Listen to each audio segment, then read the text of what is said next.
নবীজি সাল্লাল্লাহু আলাইহি সাল্লাম পোশাক দেখলে যদি উল্টাপাল্টা মনে হতো নবী খুব রাগ করতেন।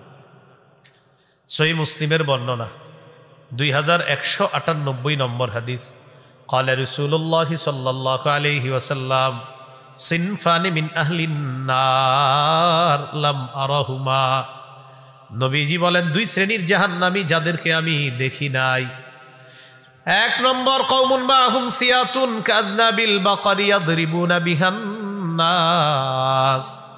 এক নাম্বার এমন সম্প্রদায় যাদের সাথে গরুর লেজের মতো চাবুক থাকবে, লাঠি থাকবে, এই লাঠি দিয়ে মানুষকে আঘাত করবে, জুলুম নির্যাতন করবে, তারা জাহান্নামী। নবী বলেন তাদেরকে আমি দেখি নাই।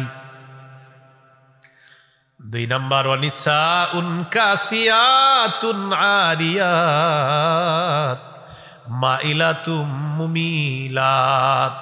দুই নাম্বার এমন নারী যেই নারীরা পোশাক পরার পরেও উলঙ্গ। নাউজুবিল্লাহ।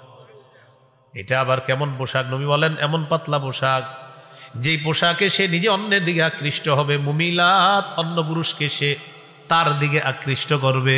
বলেন এই জাতীয় পোশাক নবী বলছে হবে, আপনারা বলেন হবে না চলছে?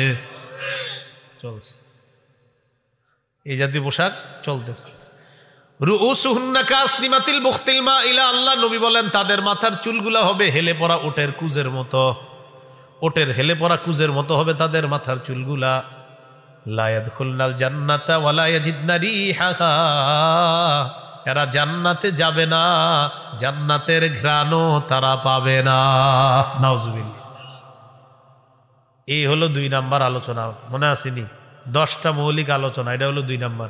এক নাম্বার, ইসলামী সভ্যতা গ্রহণের পরিবর্তে বিজাতীয় কালচার চাপায়া দিবে ওই ইহুদি খ্রিস্টানদেরকে অভিভাবক মানলে। দুই নাম্বার, পাতলা পোশাক উঠাইয়া দিবে আমাদের মা বোনদের শরীরে। এটা বলার জন্য ইসলামী পোশাক 3 প্রকার নিয়ে আলোচনা করলাম, যে ইসলামী পোশাকের মৌলিক 3টা নীতিমালা। ওয়াজিব পোশাক, মুস্তাহাব পোশাক, আর একটা হলো হারাম পোশাক। এই হারাম পোশাকটা ওই যাদেরকে অভিভাবক মানতেছি তারা আমাদের উপর চাপিয়ে দিচ্ছে।